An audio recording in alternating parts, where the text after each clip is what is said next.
Il y a quelques années, j'ai rencontré Sarah, une étudiante brillante de Harvard qui était sur le point d'abandonner ses études. Malgré sa passion et son intelligence évidente, elle échouait lamentablement dans toutes ses matières.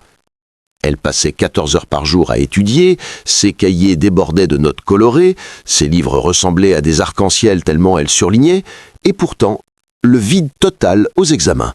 « Je comprends pas », me disait-elle en larmes. « Je prends plus de notes que n'importe qui dans ma classe, je relis tous mes cours 3 fois, je surligne tout ce qui semble important. Qu'est-ce que je fais de mal ?» Et puis, quelque chose d'extraordinaire s'est produit. En l'espace de seulement 6 semaines, après avoir adopté une méthode révolutionnaire que je vais vous révéler aujourd'hui, Sarah est passée de l'échec total au top 5 de sa promotion. Mais voici le plus troublant. Elle étudiait maintenant seulement 4 heures par jour, elle ne prenait pratiquement plus de notes et ses livres étaient redevenus blancs. Que s'était-il passé ? Sarah avait découvert ce que les neuroscientifiques cachent depuis des décennies. 99% des étudiants utilisent des méthodes d'apprentissage qui non seulement sont inefficaces, mais qui sabotent activement leur capacité à retenir et comprendre l'information. Imaginez un instant que tout ce qu'on vous a enseigné sur la prise de notes était non seulement faux, mais constituait le plus grand obstacle à votre réussite académique. Imaginez que votre stylo, vos surligneurs, vos cahiers soigneusement organisés étaient en réalité vos pires ennemis. Cela vous semble impossible ? Restez avec moi, car dans les prochaines minutes, je vais vous prouver scientifiquement pourquoi cette étudiante qui griffonne frénétiquement à côté de vous échoue, pendant que celui qui semble ne rien faire excelle. Je vais vous révéler le secret gardé jalousement par les plus brillants esprits de ce monde, un secret si contre-intuitif qu'il défie tout ce que vous croyez savoir sur l'apprentissage. Et à la fin de cette vidéo, vous ne regarderez plus jamais une salle de classe de la même façon. Vous détiendrez les clés d'une transformation intellectuelle si puissante qu'elle changera non seulement vos résultats académiques, mais votre vie entière. Commençons par une vérité qui va peut-être vous choquer. Prendre des notes pendant un cours est l'une des erreurs les plus graves que vous puissiez commettre dans votre parcours d'apprentissage. Oui, vous avez bien entendu. Cette pratique que pratiquement tous les étudiants considèrent comme essentielle est en réalité un obstacle majeur à la compréhension profonde. Pourquoi cette affirmation si catégorique ? La réponse réside dans le fonctionnement même de notre cerveau. Lorsque vous essayez simultanément d'écouter un professeur et de transcrire ses paroles, vous divisez votre attention de manière dramatique. Votre cerveau, malgré sa complexité extraordinaire, ne peut pas traiter efficacement 2 tâches cognitives exigeantes en même temps. Pensez-y un instant. Quand vous écrivez frénétiquement, que se passe-t-il réellement dans votre esprit ? Vous n'écoutez plus vraiment le professeur. Vous êtes en mode sténographe automatique, transcrivant mécaniquement des mots sans les traiter intellectuellement. Vous ratez les nuances, les emphases, les connexions subtiles que l'enseignant établit entre les concepts. Vous passez à côté de l'essentiel, la compréhension. Cette approche traditionnelle transforme l'étudiant en machine à écrire humaine, privé de sa capacité de réflexion critique et d'analyse en temps réel. C'est un gaspillage colossal de votre potentiel intellectuel. Beaucoup d'étudiants tombent dans ce que les psychologues appellent l'illusion de la productivité. Ils se sentent productifs parce qu'ils remplissent des pages et des pages de notes. Mais cette activité frénétique masque une réalité troublante. Ils n'apprennent pratiquement rien. Cette illusion est renforcée par le fait qu'écrire donne une sensation physique de travail.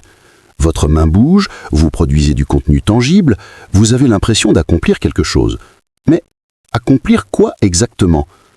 Vous créez un document que vous devrez relire plus tard en espérant retrouver la logique et la cohérence que vous ont échappé pendant la prise de notes. C'est un cercle vicieux. Plus vous prenez de notes pendant le cours, moins vous comprenez sur le moment et plus vous devrez passer de temps à déchiffrer vos notes par la suite. Vous créez vous-même un travail supplémentaire tout en diminuant l'efficacité de votre apprentissage initial. Maintenant que nous avons identifié le problème, explorons la solution révolutionnaire, l'écoute active totale. Cette approche consiste à dédier 100% de votre attention cognitive à ce que dit le professeur, sans aucune distraction liée à la prise de notes. Imaginez la puissance de cette concentration totale. Votre cerveau peut enfin traiter l'information en temps réel, établir des connexions, poser des questions mentales, anticiper les développements, critiquer les arguments. Vous devenez un participant actif de la pensée du professeur plutôt qu'un simple transcripteur passif. Cette écoute active vous permet de saisir non seulement le contenu explicite, mais aussi les messages implicites, les structures argumentatives, les liens logiques entre les concepts. Vous développez une compréhension holistique qui va bien au-delà d'une simple accumulation d'informations fragmentaires. Je comprends que cette approche puisse initialement créer de l'anxiété. Nous avons été conditionnés à croire que si nous ne prenons pas de notes, nous oublierons tout. Cette peur est compréhensible, mais largement infondée quand on comprend le fonctionnement de la mémoire. En réalité, quand vous écoutez vraiment, votre cerveau encode l'information de manière beaucoup plus riche et durable que des notes fragmentaires prises dans l'urgence. Il faut faire confiance à votre intelligence naturelle. Votre cerveau est une machine à apprendre extraordinairement sophistiquée, évoluée sur des millions d'années pour traiter et retenir l'information orale. Laissez-le faire son travail sans l'entraver par des tâches parasites. Pour maximiser l'efficacité de votre écoute active, adoptez ce que j'appelle la technique de l'absorption cognitive. Cette méthode consiste à vous immerger totalement dans la pensée du professeur, comme si vous étiez dans sa tête. Posez-vous constamment des questions mentales. Pourquoi dit-il cela maintenant? Comment cet argument se connecte-t-il à ce qu'il a dit il y a 10 minutes? Quelles sont les implications de cette idée? Est-ce que je suis d'accord avec ce raisonnement? Cette activité mentale intense renforce l'encodage ménosique et prépare le terrain pour la phase de prise de notes post-cours. Voici où la magie opère vraiment. Immédiatement après le cours, ou du moins le plus rapidement possible, vous entrez dans la phase de reconstruction active. Cette étape est fondamentale, car elle exploite un principe neurologique puissant. La consolidation mnésique. Pendant cette phase, vous allez forcer votre cerveau à récupérer activement l'information qu'il vient d'encoder.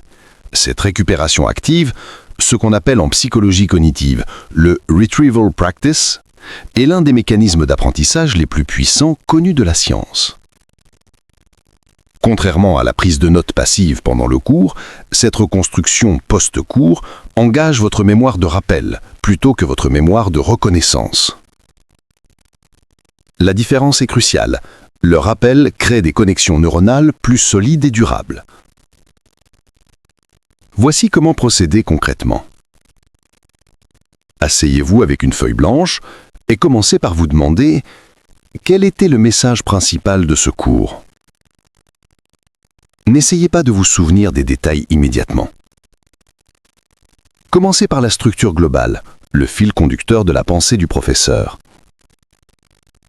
Ensuite, demandez-vous quels étaient les 3 ou 4 points principaux développés. Là encore, ne vous préoccupez pas des détails spécifiques. Focalisez-vous sur l'architecture intellectuelle du cours. Une fois cette structure générale établie, vous pouvez commencer à enrichir chaque point principal avec les détails, les exemples, les arguments que vous vous rappelez. Et voici le point crucial. Si vous ne vous souvenez pas de quelque chose, ne paniquez pas. Le simple fait d'essayer de vous souvenir renforce les connexions neuronales existantes. Ce processus de rappel demande un effort, et c'est précisément cet effort qui rend l'apprentissage si efficace. Quand votre cerveau doit creuser pour retrouver une information, il renforce automatiquement le chemin neuronal vers cette information. C'est complètement différent de relire passivement des notes prises pendant le cours. La relecture passive donne une fausse impression de maîtrise. Vous reconnaissez l'information quand vous la voyez, mais vous ne pouvez pas la rappeler spontanément quand vous en avez besoin. Le rappel, effortful, au contraire, vous prépare exactement aux situations où vous devrez utiliser cette connaissance. Examen, discussion, application pratique. Dans toutes ces situations, personne ne vous donnera les informations à reconnaître. Vous devrez les rappeler de mémoire. Passons maintenant à une autre pratique universellement répandue et pourtant scientifiquement discréditée, le surlignage et le soulignage de texte. Si vous pensiez que prendre des notes pendant les cours était problématique, attendez de découvrir à quel point surligner des passages est non seulement inutile, mais activement nuisible à votre apprentissage.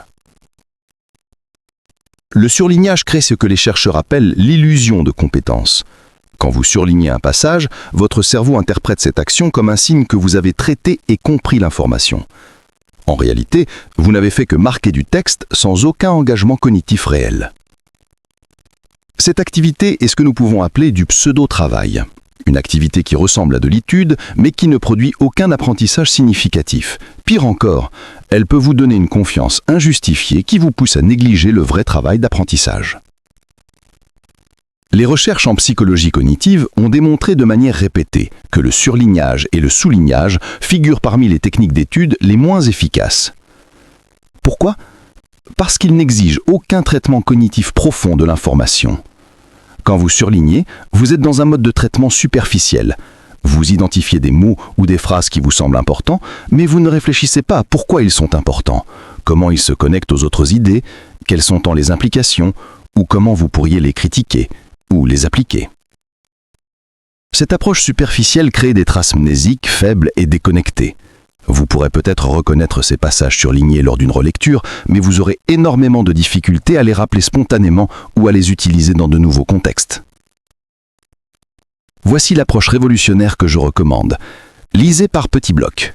Quelques paragraphes, une section ou un chapitre selon la densité du texte, puis fermez le livre complètement. Cette fermeture physique du livre est symbolique et pratique. Elle force votre cerveau à passer en mode rappel actif.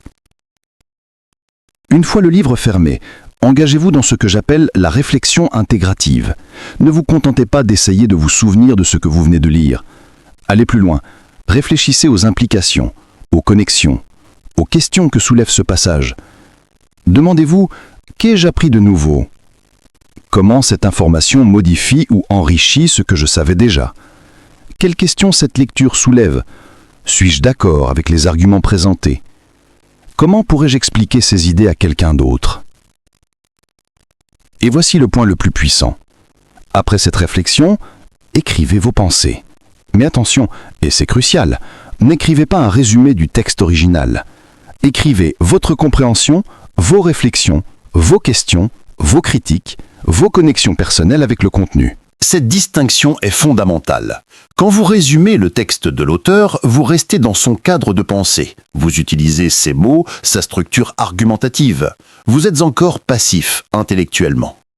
Mais quand vous reformulez les idées dans vos propres mots, quand vous les connectez à vos connaissances antérieures, quand vous les questionnez, vous vous appropriez réellement le contenu.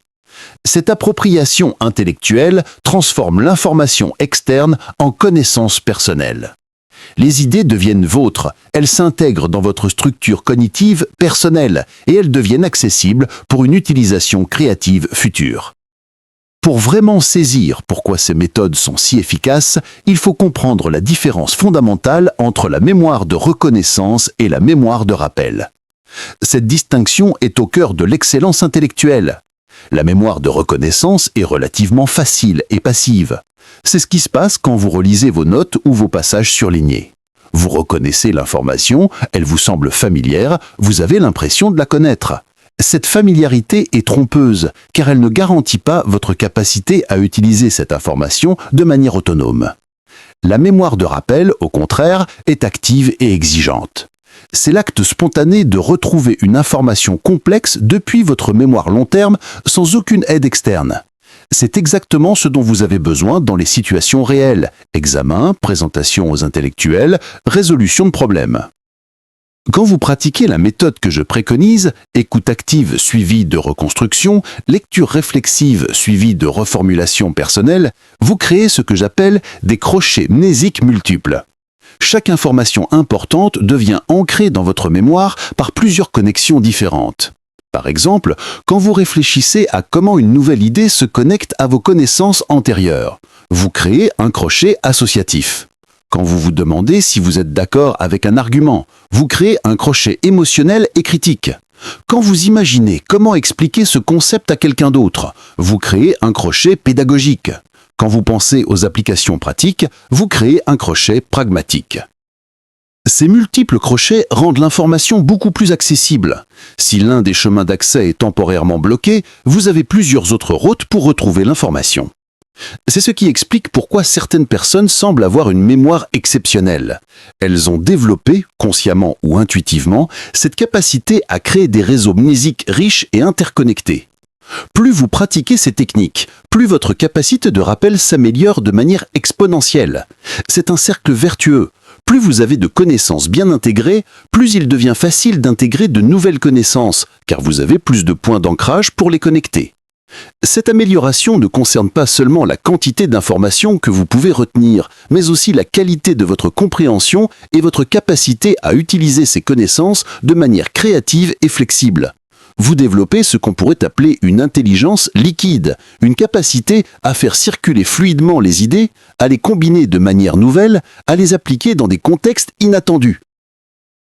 Bien que les principes fondamentaux que nous avons explorés s'appliquent universellement, leur mise en œuvre peut varier selon les disciplines. Examinons comment adapter ces méthodes à différents domaines d'études. Pour les cours magistraux en sciences humaines, histoire, littérature, philosophie, l'écoute active totale est particulièrement puissante, car ces disciplines reposent largement sur l'argumentation et l'interprétation.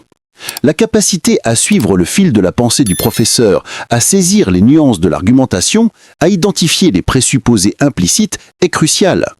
Dans les sciences exactes, mathématiques, physique, chimie, l'approche doit être légèrement adaptée. Bien que l'écoute active reste fondamentale, ces disciplines impliquent souvent des démonstrations visuelles ou des calculs que vous devez voir pour comprendre. Dans ces cas, concentrez-vous sur la compréhension des principes et de la logique plutôt que sur la transcription mécanique des formules. Pour les cours plus pratiques ou techniques, où des procédures spécifiques sont enseignées, une approche hybride peut être nécessaire. Écoutez activement pour comprendre les principes sous-jacents, mais notez les étapes critiques ou les points de référence essentiels. Je reconnais que la transition vers ces méthodes peut créer de l'anxiété, surtout si vous avez passé des années à vous appuyer sur la prise de notes traditionnelle. Cette anxiété est normale et temporaire. Voici comment la gérer efficacement. Commencez progressivement. Ne changez pas toutes vos habitudes du jour au lendemain. Choisissez un cours ou un type de lecture pour expérimenter ces nouvelles méthodes. Une fois que vous constaterez les résultats positifs, vous aurez la confiance nécessaire pour étendre l'approche. Préparez-vous mentalement au fait que les premières semaines peuvent sembler difficiles. Votre cerveau doit développer de nouveaux circuits neuronaux, et cela demande du temps et de la pratique. Mais persistez. Les bénéfices à long terme dépassent largement l'inconfort temporaire de la transition. Une fois que vous maîtrisez les bases, vous pouvez intégrer des techniques d'optimisation avancées. Par exemple, la technique de l'enseignement imaginaire. Après votre phase de reconstruction post-cours, imaginez que vous devez enseigner ce contenu à quelqu'un d'autre. Comment structureriez-vous votre explication? Quels exemples utiliseriez-vous? Quelles questions votre étudiant pourrait-il poser? Cette technique force votre cerveau à organiser l'information de manière pédagogique, ce qui approfondit considérablement votre compréhension et améliore votre capacité de rappel. Les chercheurs ont démontré que se préparer à enseigner améliore l'apprentissage même quand on n'enseigne jamais réellement. Une autre technique avancée est la critique constructive systématique. Pour chaque concept important que vous étudiez, posez-vous explicitement quelles sont les limites de cette idée. Dans quel contexte pourrait-elle ne pas s'appliquer? Quelles objections pourrait-on soulever? Cette approche critique renforce votre compréhension tout en développant votre capacité d'analyse. Les bénéfices de ces méthodes s'étendent bien au-delà de la performance académique. En développant votre capacité de rappel actif et de réflexion intégrative, vous transformez fondamentalement votre façon de penser et d'apprendre dans tous les aspects de votre vie. Vous développez une capacité d'écoute plus profonde dans vos conversations personnelles et professionnelles. Quand vous écoutez vraiment quelqu'un, sans être distrait par l'envie de prendre des notes mentales pour votre prochaine réponse, vous captez des nuances et des subtilités qui enrichissent vos relations et votre compréhension des autres. Votre capacité de lecture devient également transformée. Vous devenez un lecteur plus actif et critique, capable de dialoguer intellectuellement avec les textes plutôt que de les consommer passivement. Cette compétence est inestimable dans un monde où nous sommes bombardés d'informations et où la capacité à analyser et à synthétiser devient cruciale. Peut-être le bénéfice le plus précieux de ces méthodes est le développement d'une véritable confiance intellectuelle. Quand vous savez que vous pouvez compter sur votre capacité de rappel, quand vous avez confiance en votre compréhension profonde plutôt qu'en vos notes, vous développez une assurance intellectuelle qui transforme votre présence dans les discussions académiques et professionnelles. Cette confiance n'est pas de l'arrogance, c'est la sérénité qui vient de la maîtrise véritable. Vous n'avez plus peur d'être pris au dépourvu par une question, car vous avez développé une capacité de réflexion en temps réel basée sur des connaissances solidement intégrées. Enfin, ces méthodes libèrent votre potentiel créatif de manière remarquable. Quand vos connaissances sont bien intégrées et facilement accessibles, votre esprit peut les combiner de manière nouvelle et inattendue. Vous développez cette capacité rare de faire des connexions originales entre des domaines apparemment disparates. C'est ainsi que naissent les innovations et les percées intellectuelles. De la capacité à voir des liens que d'autres ne voient pas, à appliquer des principes d'un domaine à des problèmes d'un autre domaine, à synthétiser des connaissances diverses en nouvelles compréhensions. Nous voici arrivés au terme de cette exploration approfondie des méthodes révolutionnaires de prise de notes et d'apprentissage. Si vous avez suivi attentivement, vous réalisez maintenant que ce que nous venons de couvrir n'est pas simplement une collection de trucs et astuces. C'est une transformation complète de votre relation à l'apprentissage et à la connaissance. Les méthodes traditionnelles que nous avons déconstruites, la prise de notes frénétique pendant les cours, le surlignage aveugle des textes, ne sont pas seulement inefficaces. Elles sont activement nuisibles parce qu'elles créent une illusion de travail et de maîtrise qui masque l'absence d'apprentissage réel. En adoptant l'écoute active totale, la reconstruction post-cours, la lecture réflexive et la reformulation personnelle, vous ne changez pas seulement vos techniques d'étude, vous transformez votre cerveau en une machine d'apprentissage extraordinairement plus puissante et efficace. Le chemin vers cette transformation demande du courage. Le courage d'abandonner des habitudes rassurantes mais inefficaces. Le courage de faire confiance à votre intelligence naturelle. Le courage de persévérer pendant la période de transition où vos nouveaux circuits neuronaux se développent. Mais persistez. Les bénéfices à long terme dépassent largement l'inconfort temporaire de la transition. Votre transformation commence maintenant. Avec votre prochain cours, votre prochaine lecture, n'attendez pas les conditions parfaites. Commencez petit, expérimentez, observez les résultats, ajustez et progressivement devenez la personne d'exception que vous êtes destiné à être. Si cette vidéo a transformé votre vision de l'apprentissage, n'hésitez pas à la partager avec d'autres personnes qui pourraient en bénéficier. Abonnez-vous à la chaîne pour plus de contenu sur l'excellence intellectuelle et personnelle. Et surtout, mettez immédiatement ces principes en pratique. Votre futur vous en remerciera. L'excellence vous attend. Il ne vous reste plus qu'à la saisir.